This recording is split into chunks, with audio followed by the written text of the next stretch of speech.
Então, gente, vamos lá. Vai começar, a gente vai falar hoje sobre capacidade testamentária. Vamos dar continuidade ao nosso assunto, tá certo? Creio eu que a gente, acho que na próxima semana, acho que é bem capaz de a gente já estar voltando para a sala de aula. Não sei se o nosso amigo prefeito vai renovar o decreto, né? Vamos lá. Mas é o que tem para hoje, aqui ainda, né? Então vamos lá. Vê o seguinte, nós falamos aqui na última aula sobre a questão da invalidade do testamento, onde a gente analisou as possibilidades de o testamento ser nulo, perdoe, do testamento ser nulo, ser anulável, né, ser inexistente, né, ser caduco, ter sido rompido ou ter sofrido uma redução. Então, hoje a gente vai dar continuidade à figura do testamento ainda, mas falando especificamente sobre a figura das capacidades testamentárias, né? Veja, a capacidade testamentária, ela pode ser tanto ativa quanto passiva, tá? Quando a gente analisa aqui a figura da capacidade testamentária ativa, é a capacidade que a pessoa tem de fazer testamento. E a capacidade testamentária passiva, a capacidade que a pessoa tem em receber em testamento. Né? Porque vão existir algumas pequenas regrinhas, né, no qual você pode excluir um grupo de pessoas para poder fazer testamento e um outro grupo de pessoas para poder receber via testamento. Então, se a gente for trabalhar aqui exatamente, deixa eu pegar aqui com o Código Civil, no artigo 1860, eu acho. 1860. É isso mesmo. Capacidade para testar. Veja o seguinte, quando a gente fala de capacidade testamentária ativa, ou seja, da capacidade que a pessoa tem de fazer em testamento, a capacidade é a regra e a incapacidade será a exceção. Óbvio que a gente tem que analisar o quanto está disposto aqui no artigo 1860. Está aqui dizendo, além dos incapazes, não podem testar os que, no ato de fazê-lo, não tiverem pleno discernimento. Veja que a gente teve o Estatuto da Pessoa com Deficiência no ano de 2015, mas esse Estatuto com Deficiência não alterou esta regra da capacidade testamentária. Ele alterou outras regras, né, até a figura do casamento, mas em relação à sucessão, continua tendo aquela situação da pessoa ter o pleno discernimento para poder fazer em testamento. Ou seja, é uma situação legal que, de uma certa forma, protege o patrimônio da pessoa que está fazendo testamento. Porque seria muito simples a pessoa que não tem um pleno discernimento, ela ser facilmente induzida a poder fazer o testamento, beneficiando A, B ou C no seu testamento, quando aquilo não seria efetivamente a sua própria vontade. Então, fica bem claro esta regra, né? Porque coloca aqui ainda o parágrafo único e complementando com o artigo 1861, que a gente vai ler daqui a pouco. Parágrafo único. Podem testar os maiores de 16 anos. Então, veja, nessa circunstância também, o legislador, ele colocou que a pessoa tem a possibilidade de fazer testamento desde que ela seja relativamente incapaz pela idade. Não é todas aquelas regras da incapacidade relativa que nós vimos lá no artigo 4º, não. Tá certo? Aqui a gente está falando da figura da idade especificamente. Então, uma pessoa com 16 anos, ela pode testar? Pode. Ah, Michel, mas ela não é absoluta, ela não é plenamente capaz. Sim, mas a lei está dizendo que ela com 16 anos pode testar, desde que ela não esteja sofrendo qualquer tipo de restrição mental para poder fazer o seu testamento, certo? Então, uma pessoa com 16 anos, que ela não tiver nenhuma doença, né, ou qualquer situação que tire o seu pleno discernimento, o seu conhecimento das coisas, ela pode fazer testamento, tá certo? Agora, veja aquela regra que nós lemos aqui para vocês, que eu disse que era a regra de ouro do testamento, do artigo 1861. A incapacidade superveniente do testador não invalida o testamento e nem o testamento do incapaz se valida com a superveniência da capacidade. Disse isso para vocês na última aula e vou repetir aqui para vocês agora. Então, veja. Se eu sou uma pessoa que tenho plena capacidade hoje, né? Aos 48 anos de idade, plenamente capaz, eu faço o meu testamento hoje. Daqui a 2 anos, daqui a 1 ano, daqui a 6 meses, daqui a 1 mês, eu tenho um problema que tira a minha capacidade. Então, o testamento que eu fiz quando estava plenamente capaz é um testamento perfeitamente válido, tá certo? Então, a superveniência da incapacidade não vai invalidar o testamento da pessoa capaz quando ela o fez, tá certo? Da mesma forma que eu sendo incapaz para testar, mudando aqui agora a chave, se eu tenho 15 anos de idade, né, e faço um testamento, veja que eu não posso porque eu não tenho 16 anos, mas eu fiz meu testamento com 15 anos e só venho a óbito depois de ter completado os 18 anos, ou seja, atingi a minha capacidade plena, certo? Atingi a maioridade civil, só que aquele testamento que eu fiz quando eu tinha 15 anos de idade, ele não tem validade jurídica porque ele não vai se convalidar, tá certo? Então esta é a regra do artigo 1861 que vocês têm que saber ela de cor e salteado. Entenderam, gente? Essa parte?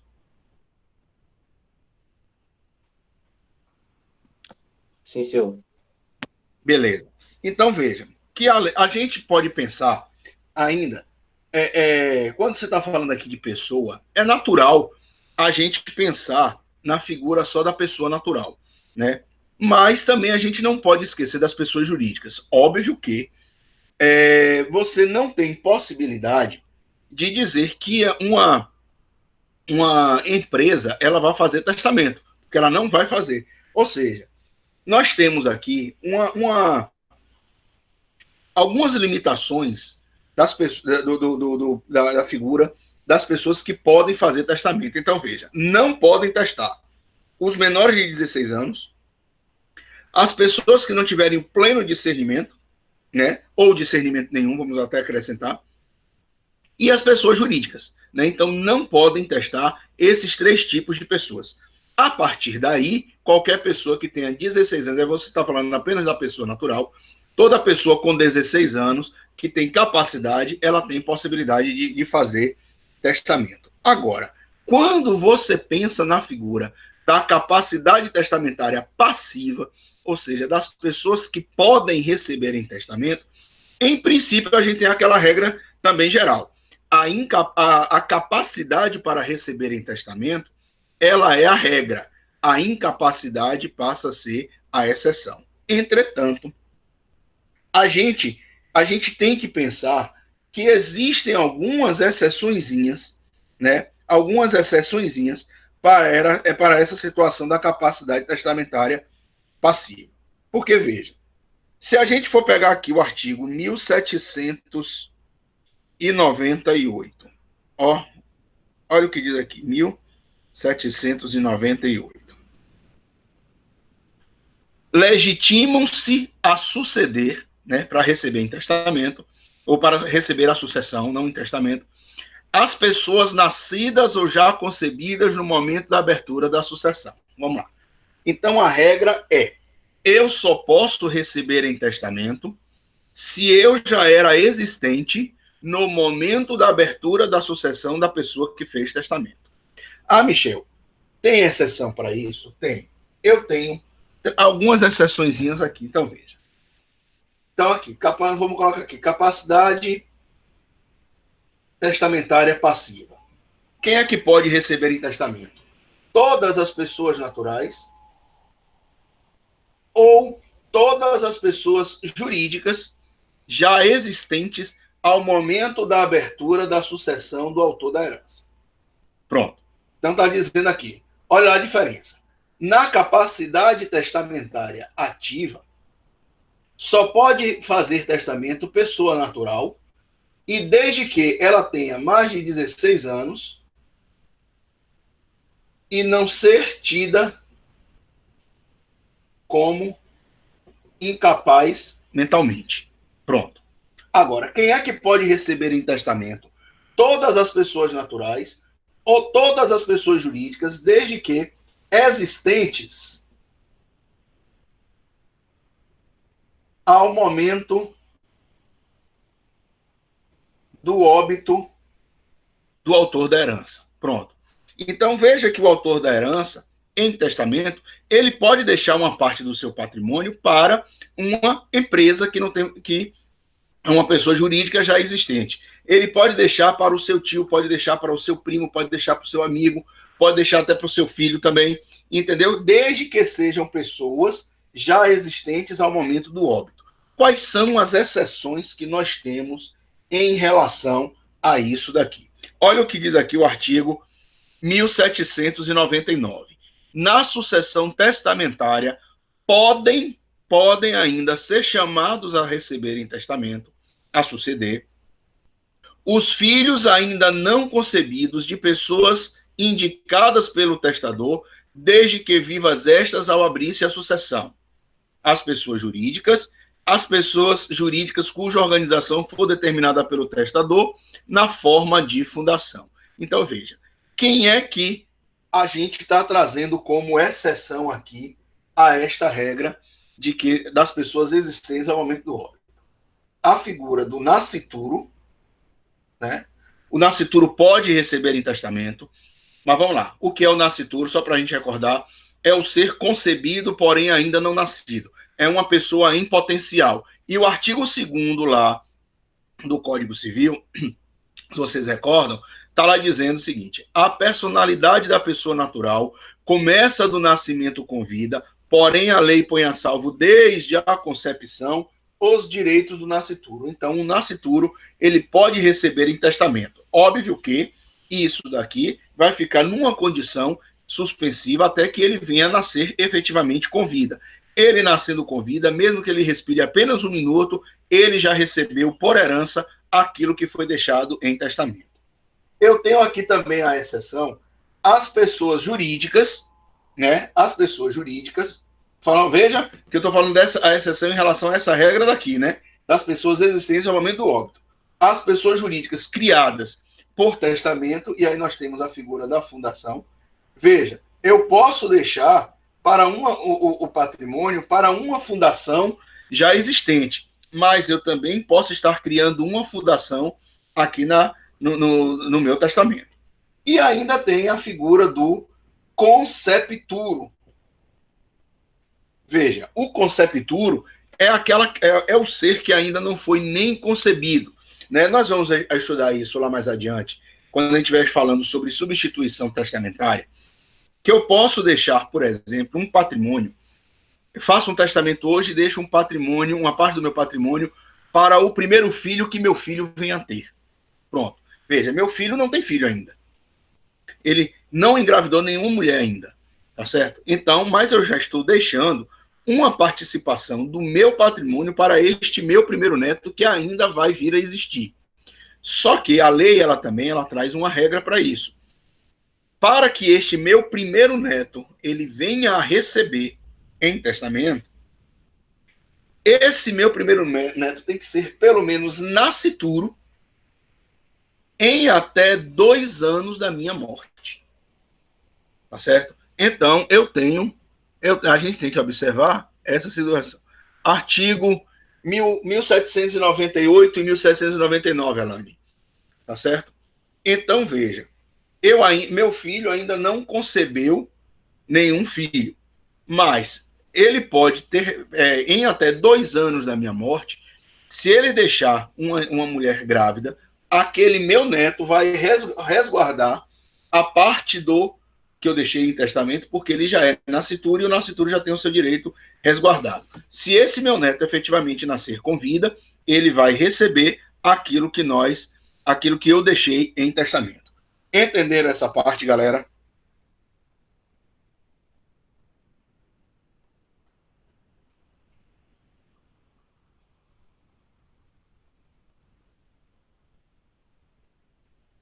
Beleza. Agora tem outra historinha aqui, né? Que aí é uma complementação dessa incapacidade para receber em testamento. E aí eu estou falando em relação a algumas pessoas naturais. Veja, olha o que diz o artigo 1801 agora. Não podem ser nomeados herdeiros e nem legatários. Se não pode ser nomeado, ele não pode receber em testamento. As pessoas que arrogo escrever o testamento, nem o seu cônjuge ou companheiro, ou os seus ascendentes e irmãos, tá certo? Então, se eu escrevi o testamento para uma pessoa, né, a pedido dela, a minha esposa ou a minha companheira, nem eu, nem os meus pais, meus avós e nem os meus irmãos podem receber em testamento, ok?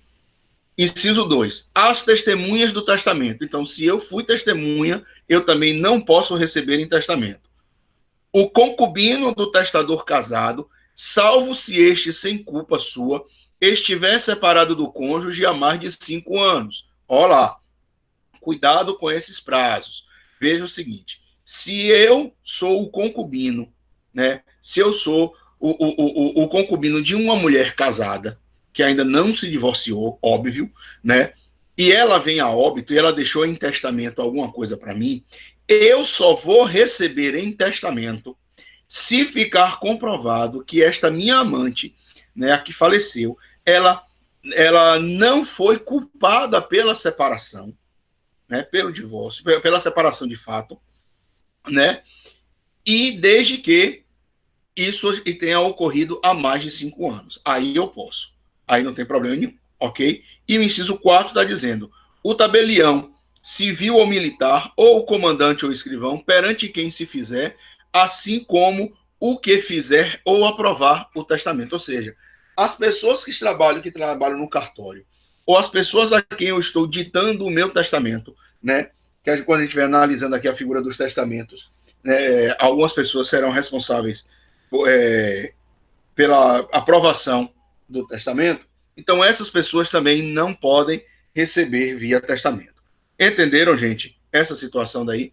Então, veja que a gente tem um rolzinho mais extenso aí das pessoas que não podem receber em testamento, né? Então, não podem receber as pessoas que não tiverem, que não sejam existentes ao momento do óbito, nem a pessoa natural, nem a pessoa jurídica, né? Podendo, entretanto, ser beneficiário do testamento. O nascituro, a pessoa jurídica na fundação criada pelo testamento, e os concepturos desde que sejam pelo menos nascituro, em até 2 anos após a minha morte. E nenhuma daquelas pessoas elencadas no artigo 1801 também não poderão receber em testamento. Bom dia, Miguel. Bem-vindo, meu amigo. Entenderam, gente, essa parte, então? Professor, por favor, ative maior de 16 e mais do que? Eu não consegui anotar. Quem pode fazer testamento, os maiores de 16 e não considerados como incapazes. Obrigado. Ok? Vamos lá, então. Visto essa parte da capacidade testamentária, aí, galera, a gente começa a trabalhar realmente com a figura dos testamentos, né?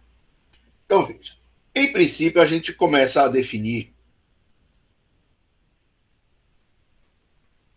a figura... Peraí, deixa eu... 1866.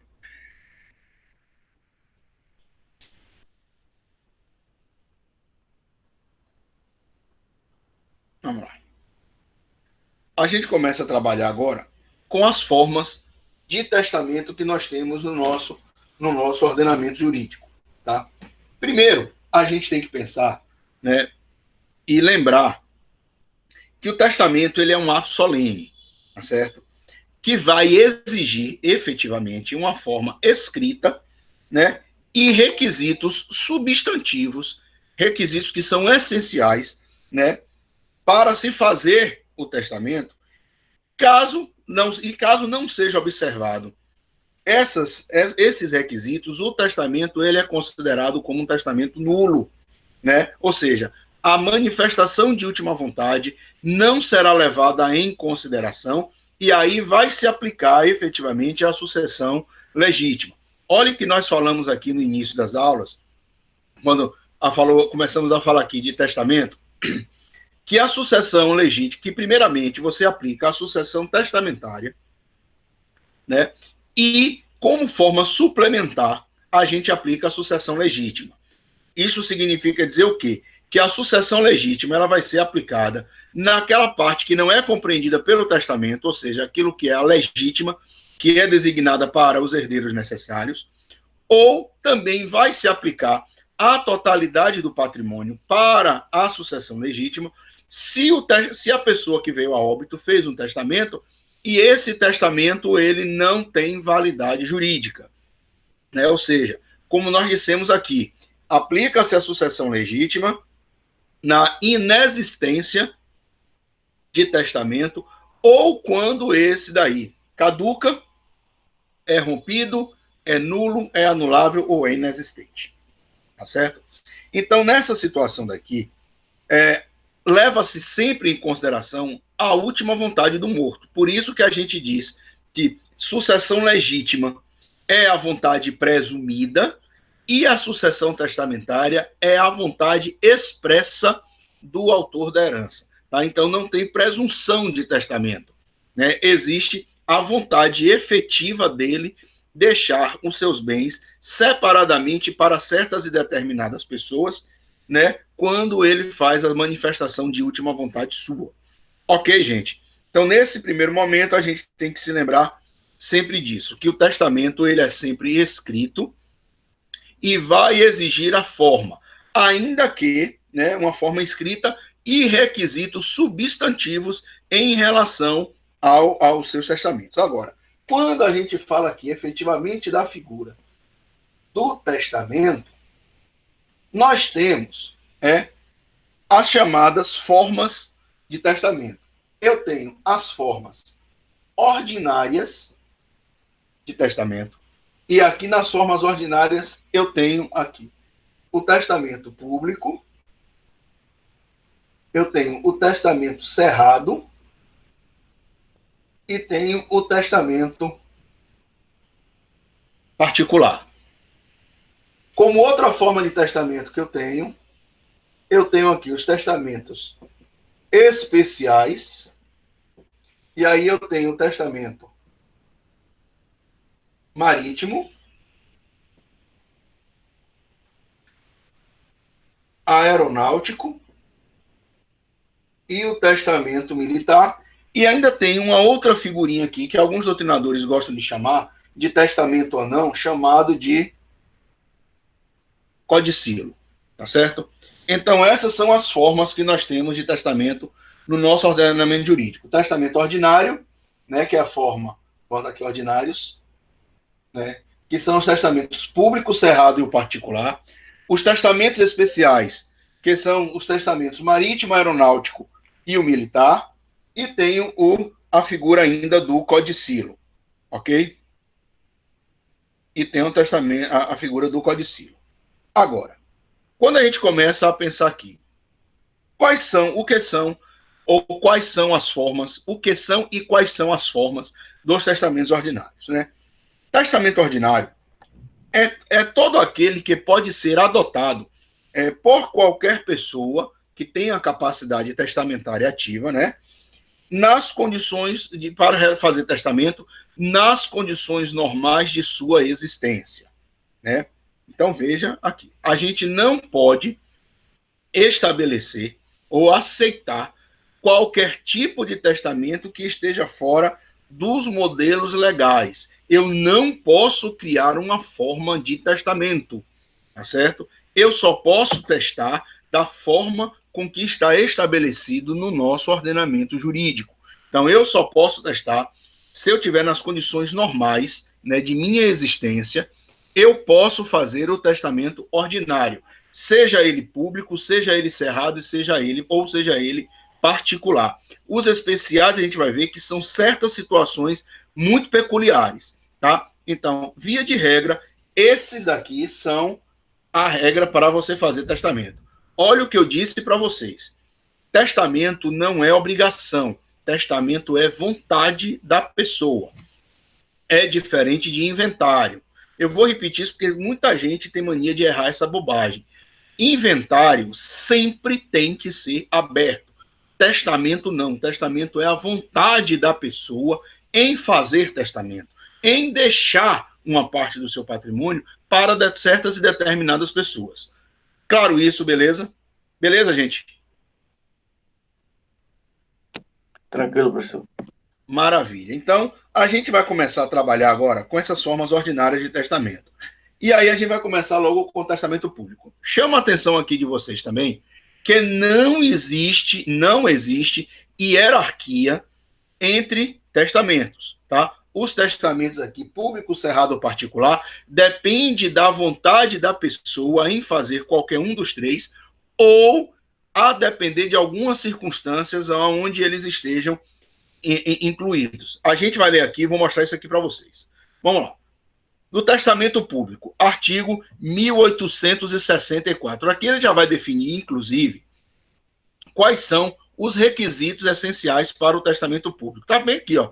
São requisitos essenciais para o testamento público: ser escrito por tabelião ou por seu substituto legal em seu livro de notas, de acordo com as declarações do testador, podendo este servir-se de minuta, notas ou apontamentos, né? Lavrado o instrumento, ser lido em voz alta pelo tabelião ao testador e a duas testemunhas, a um só tempo, ou pelo testador, se o quiser, na presença destas e do oficial. Inciso 3. Ser um instrumento, em seguida à leitura, ser assinado pelo testador, pelas testemunhas e pelo tabelião, né? Parágrafo único. O testamento público pode ser escrito manualmente ou mecanicamente, bem como ser feito pela inserção da declaração de vontade em partes impressas de livros de notas, desde que rubricadas todas as páginas pelo testador, se existir mais de uma página. Então, veja aqui. Se a gente for resumir isso que está estabelecido aqui no artigo 1864, né? O testamento público é escrito por tabelião, de acordo com o que for ditado com as declarações do testador, na presença de duas testemunhas, né? Então, veja aqui, eu tenho que ter duas testemunhas para o testamento público, e ele tem que ser ditado ou ter sido apresentado, né? Ou ter sido apresentado as notas com declarações do testador assinadas por ele, né? Só pode ser feito em idioma nacional, né? Já que você vai fazer um cartório, né? Você só pode ser feito em idioma nacional, né? E veja que a gente tem umas complementações aqui bem interessantes, ó. 1865. Se o testador não souber ou não puder assinar, né? Não souber ou não puder assinar, o tabelião ou o seu substituto legal assim o declarará, assinando, neste caso, pelo testador, e a seu rogo, uma das testemunhas testamentárias. Veja, então significa dizer que o analfabeto só pode testar por escritura pública. Olha o reforço aqui no 1866. O indivíduo inteiramente surdo, se souber ler, vai ler o seu testamento, e se não souber, designará quem o leia em seu lugar presente as testemunhas. Ou seja, o surdo também pode fazer o testamento público, né? Agora, se a pessoa for muda ou surdo-mudo, o surdo-mudo não pode testar via instrumento público, tá certo? Esse é o reforço que a gente tem, que ele fala do surdo sabendo ler. Aí você está falando apenas do surdo. E se ele não souber ler, o surdo indica uma pessoa. Agora, o mudo não. O mudo ou o surdo-mudo, ele não pode fazer testamento de forma ordinária. Esse testamento público. Ele pode fazer outro testamento, mas o testamento público ele não pode. Aí veja aqui o que diz o artigo 1867. Ao cego só se permite o testamento público que lhe será lido em voz alta 2 vezes, uma pelo tabelião ou por seu substituto e outra por uma das testemunhas, designadas pelo testador, fazendo-se de tudo circunstanciada a menção no testamento. Então, veja o que é que nós temos aqui. O analfabeto só pode testar por forma pública. O surdo pode testar por forma pública desde que ele saiba ler, né? E o surdo, se não souber ler, também pode. Agora, os surdos apenas. O surdo mudo ou apenas o mudo não pode testar por testamento público. E o cego só pode fazer por testamento público. Galera, isso é que cai em prova. Isso que vai entrar numa questão de prova de OAB, de concurso público, que é para saber exatamente se a galera tem o conhecimento das qualidades, das qualificações da pessoa para fazer certos e determinados testamentos, bem como a questão do requisito, né? O testamento público tem que ser escrito em idioma nacional, tem que ter 2 testemunhas e tudo mais. Entenderam, gente, essa parte?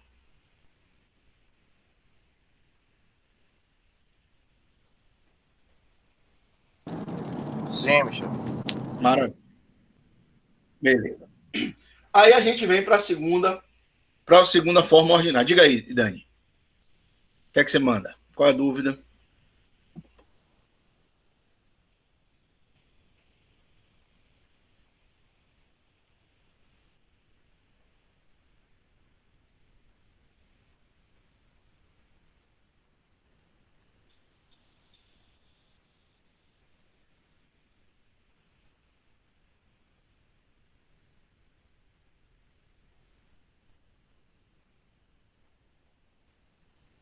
Testamento público, não. Testamento público, não. Ele pode fazer outra. Outra forma ordinária. Ok? Rapidinho. Só pega um negócio aqui. O ar-condicionado tá bem nas minhas costas aqui. Já. Um segundinho.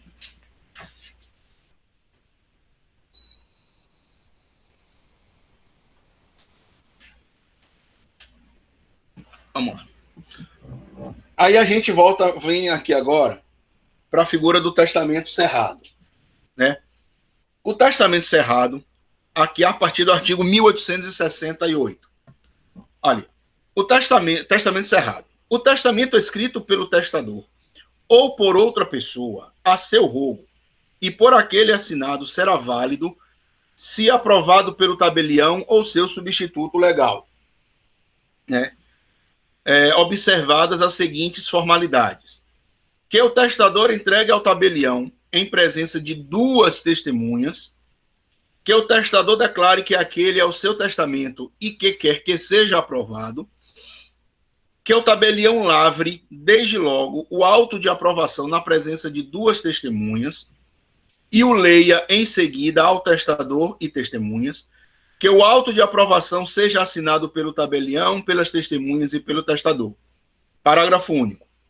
O testamento cerrado pode ser escrito mecanicamente, desde que o seu subscritor numere e autentique com a sua assinatura todas as páginas. 1869.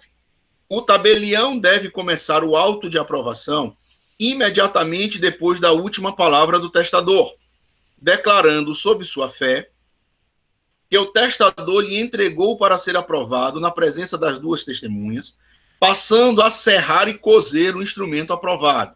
Serrar significa fechar, né? Se vocês não esqueceram da palavra, coser é costurar, né?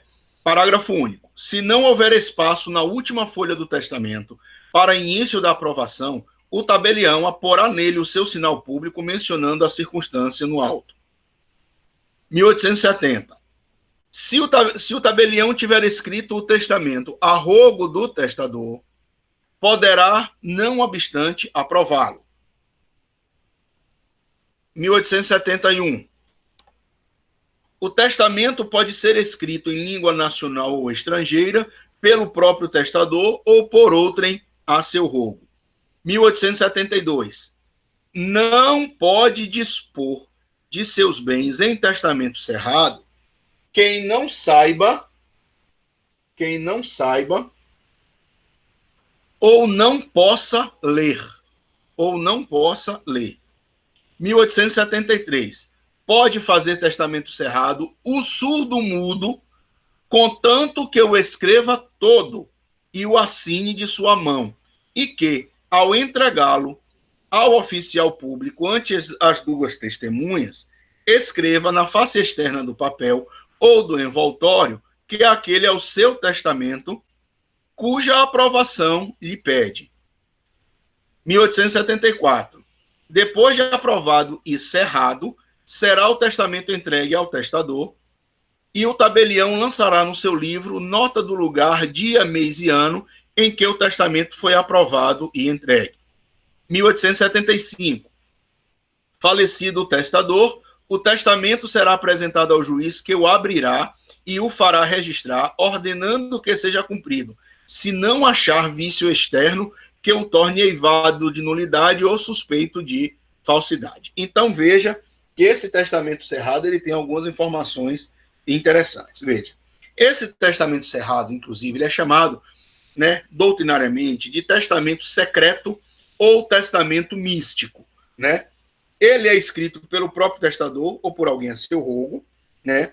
Mas somente tem eficácia depois de ter sido lavrado o auto de aprovação pelo tabelião, né? Na presença dessas duas testemunhas. Pode ser datilografado ou pode ser manuscrito em língua nacional ou estrangeira. Veja que o público só pode ser em língua nacional. O cerrado pode ser em língua nacional ou estrangeira, né? Então, veja a seguinte situação. Quem são, então, as pessoas que podem ou que não podem fazer testamento cerrado, né? Analfabeto não pode fazer testamento cerrado. O cego não pode fazer testamento cerrado. O surdo-mudo pode fazer desde que ele saiba ler. Entendeu? Desde que ele saiba ler. Então, o surdo-mudo não pode fazer público, mas pode fazer cerrado se ele souber ler. Entendeu? Se ele souber ler e escrever, né? Então, nessa situação, a gente tem a possibilidade das pessoas aqui, do surdo-mudo, que não sendo analfabeto, ele tem a possibilidade de fazer o testamento cerrado. Entenderam, gente? Testamento cerrado. Tem uma coisa interessante aqui. Quem tem que abrir o testamento cerrado é o juiz do inventário, né? Se quando ele receber, porque você, quando faz o testamento cerrado, o que é que você chama de testamento cerrado? Testamento cerrado significa testamento fechado, todo fechado. Pode. Sabendo ler e escrever, pode. Tá certo? Então, veja o que é que nós temos aqui. O testamento cerrado, a sua própria nomenclatura diz, testamento cerrado é o testamento fechado. Então, eu apresento isso somente perante as testemunhas e o oficial, e vou lá dizer, olha, tem minhas duas testemunhas aqui, eu quero fazer o meu testamento cerrado. Pronto. Na frente do tabelião, eu digo para ele, entrego para ele, né? Digo como é que eu quero que seja feito o testamento, ele vai fazer, vai fechar, vai costurar e vai serrar ele. Serrar significa fechar totalmente e ainda vai colocar um selo, né? Ou seja, este selo somente será aberto pelo juiz. Se o juiz, quando pegar um testamento cerrado, verificar que o testamento, que aquele selo foi rompido antes dele, juiz, abrir, o juiz tem a possibilidade de invalidar o testamento. Entendeu? Agora, ele vai observar as circunstâncias em que aquele selo foi rompido. Não é pelo simples fato de ter sido rompido que ele vai dizer, tá errado, aqui eu vou invalidar o testamento. Ele vai analisar as circunstâncias, até da forma com que aquele selo foi rompido, para ele poder ter a possibilidade ou não de invalidar o testamento. Beleza, gente? Entenderam isso?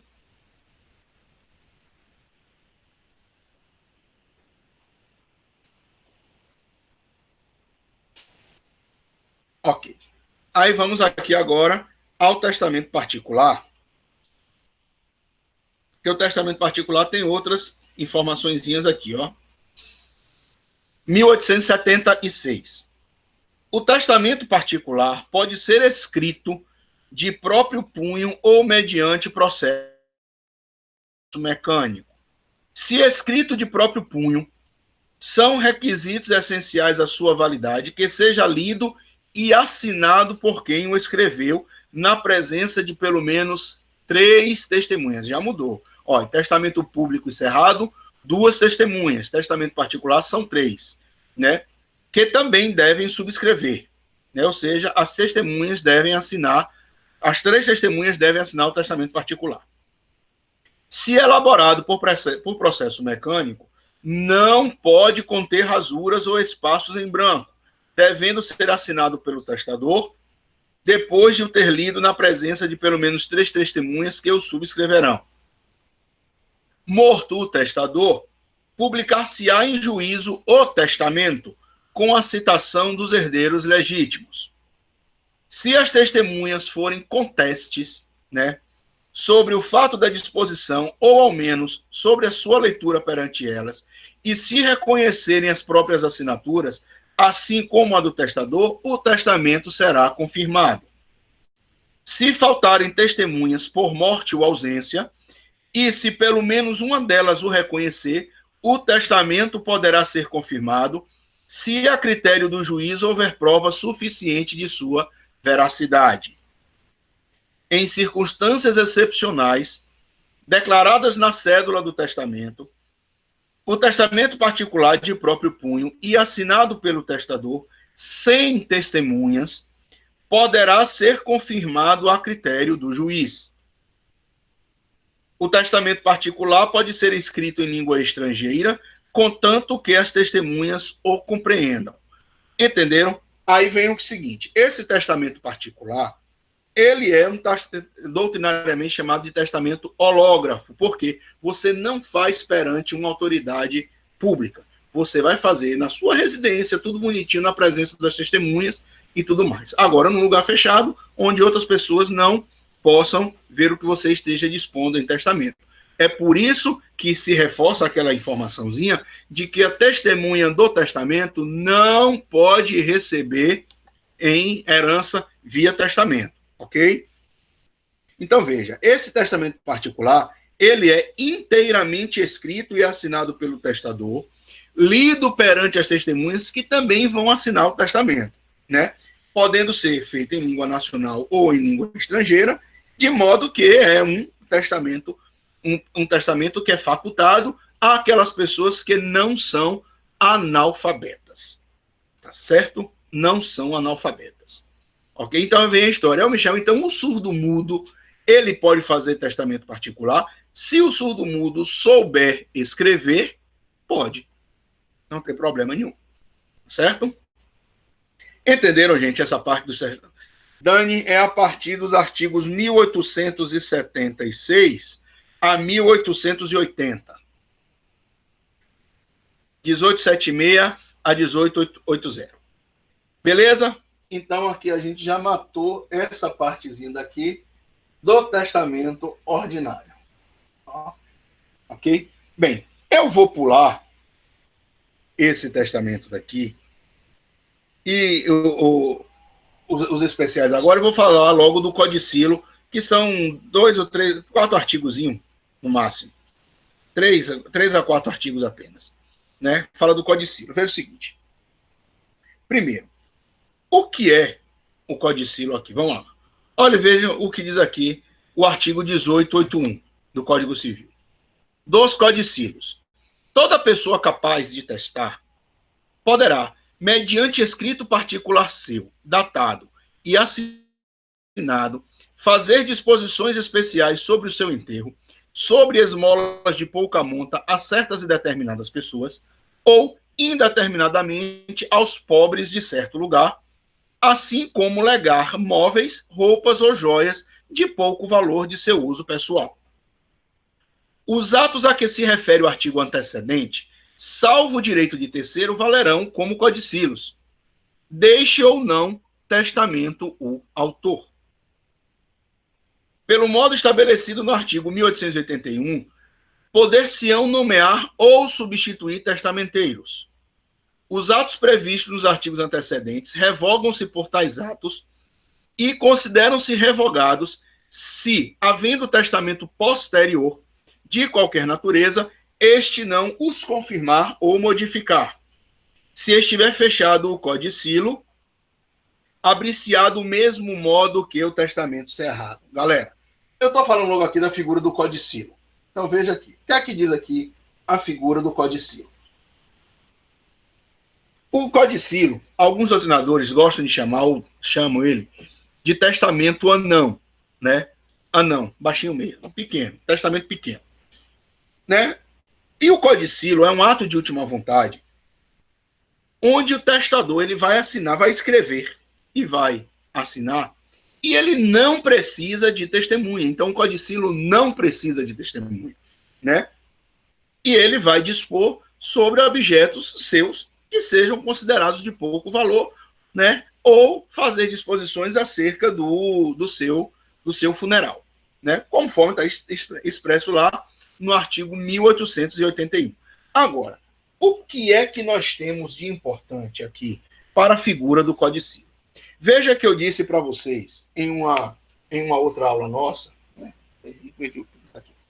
Em uma outra aula nossa, quando a gente falou aqui de revogação, eu disse, olha, testamento só pode ser revogado por outro testamento. Então, pouco importa a forma do testamento.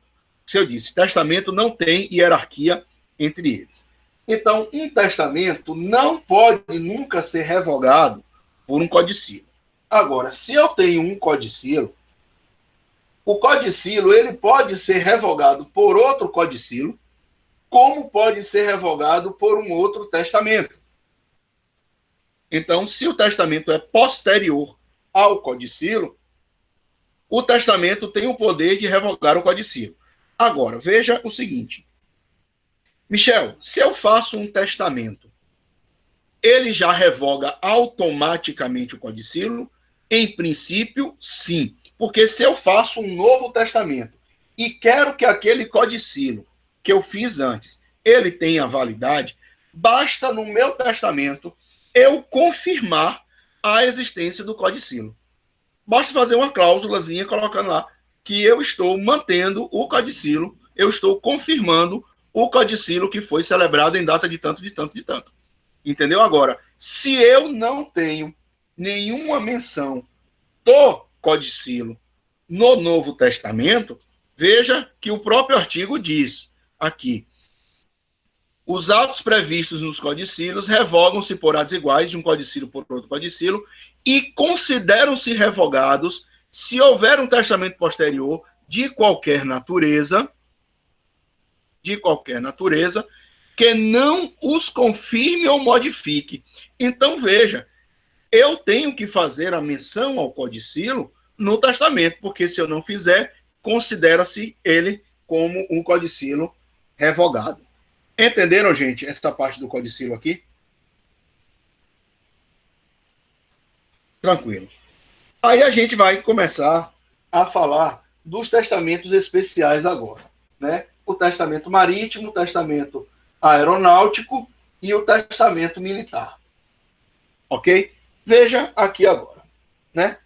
São as formas especiais de testamento agora que nós temos, né? Então, os testamentos especiais são testamentos que são permitidos quando certas pessoas estão colocadas em circunstâncias peculiares. Em princípio, diz, se eu chegar bem assim, eu quero fazer um testamento.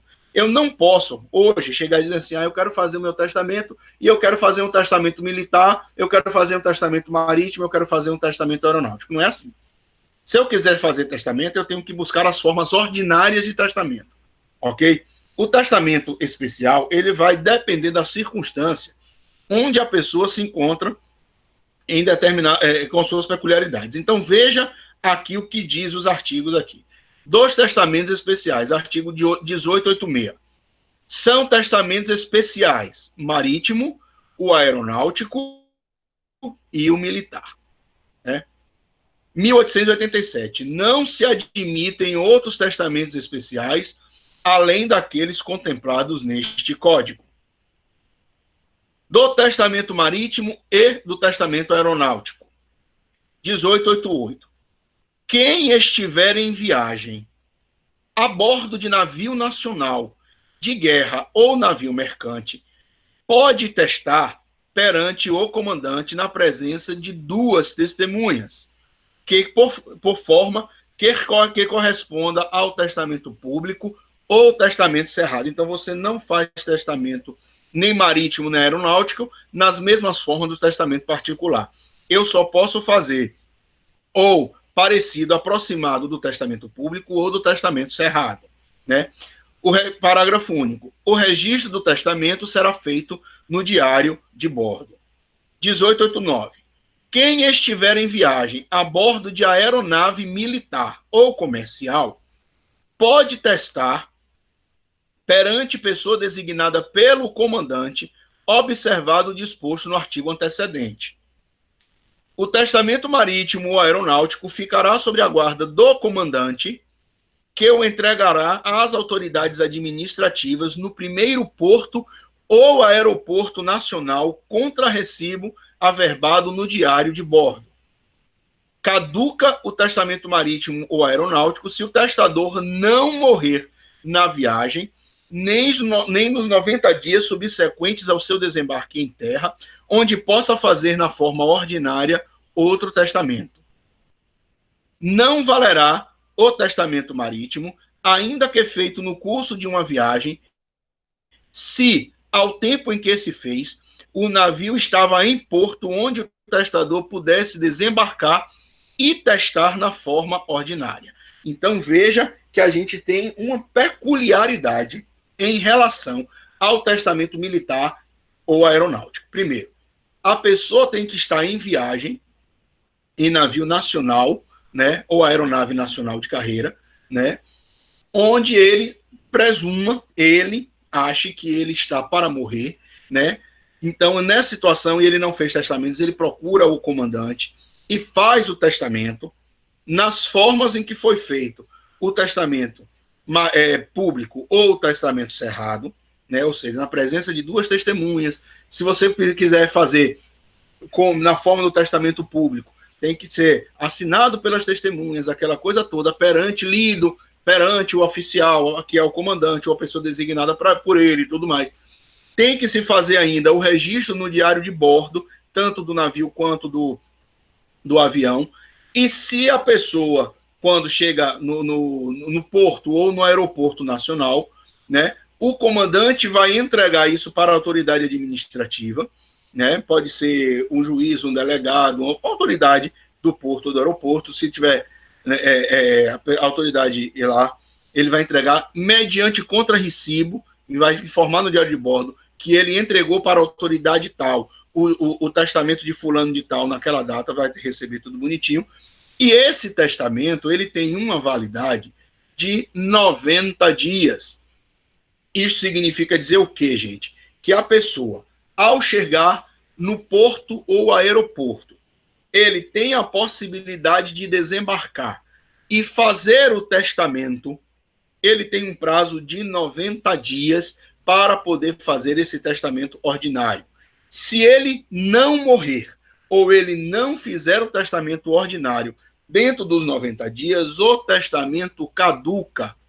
O testamento caduca. Então, ele tem 90 dias para poder fazer um testamento ordinário. Se ele não fizer, aquele testamento marítimo ou aeronáutico, ele vai perder completamente a sua validade. Certo? Ou seja, o testamento só vai valer por 90 dias ou se a pessoa faleceu na viagem ou dentro dos 90 dias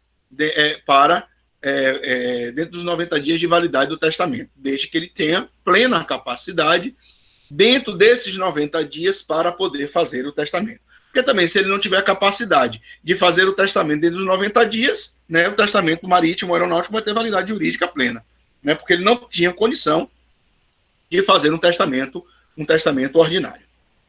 Entenderam? Entenderam essa parte?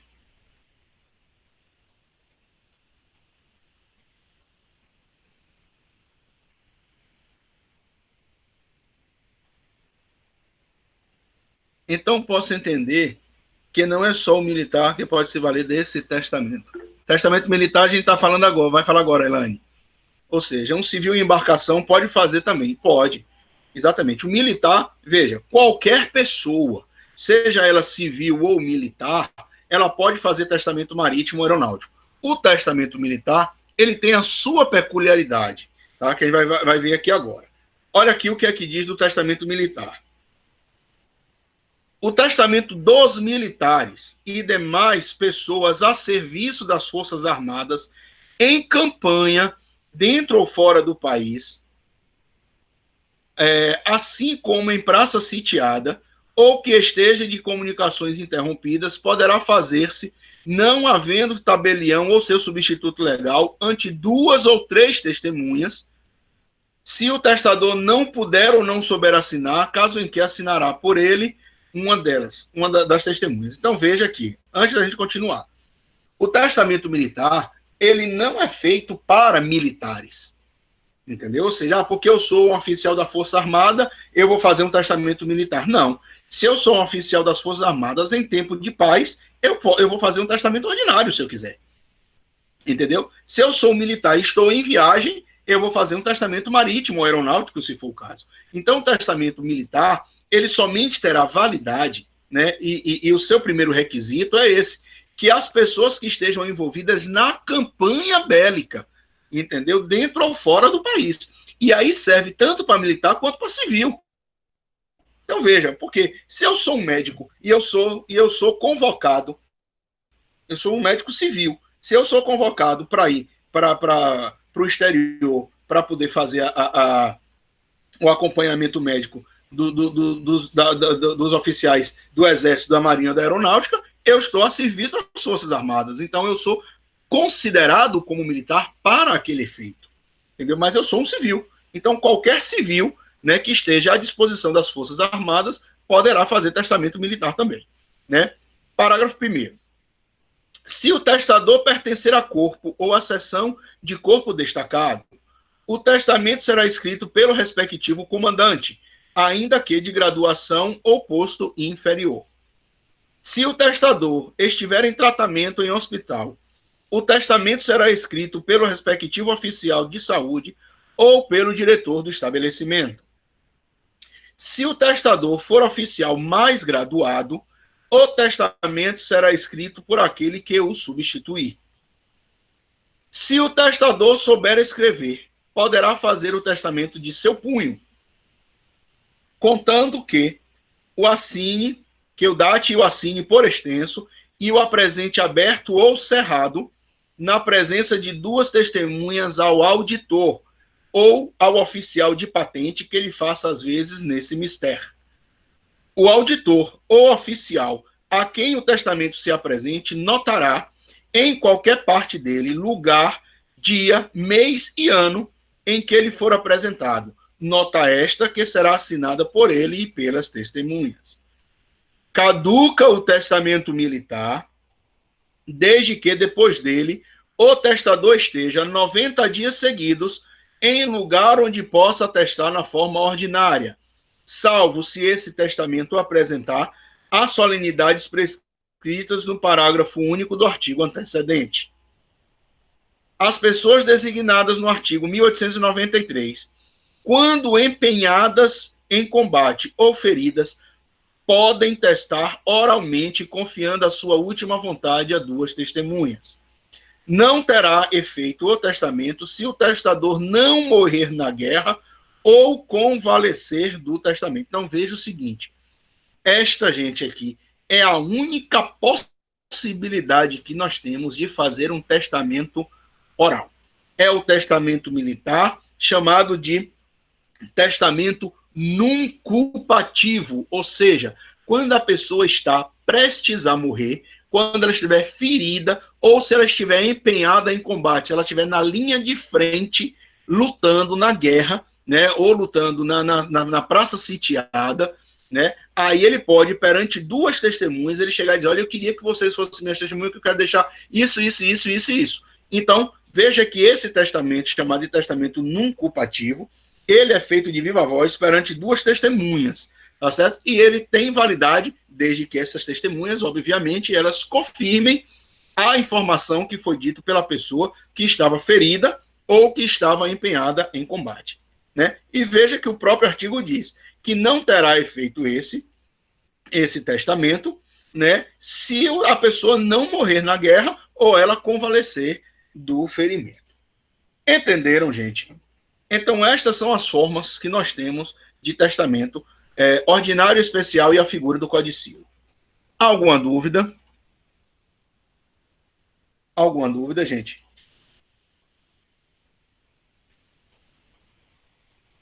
Beleza. Bem, a gente está adiantando aqui o nosso assunto, né? Então eu estou praticamente faltando poucos assuntos para encerrar o assunto de sucessões. Então, eu vou parar por aqui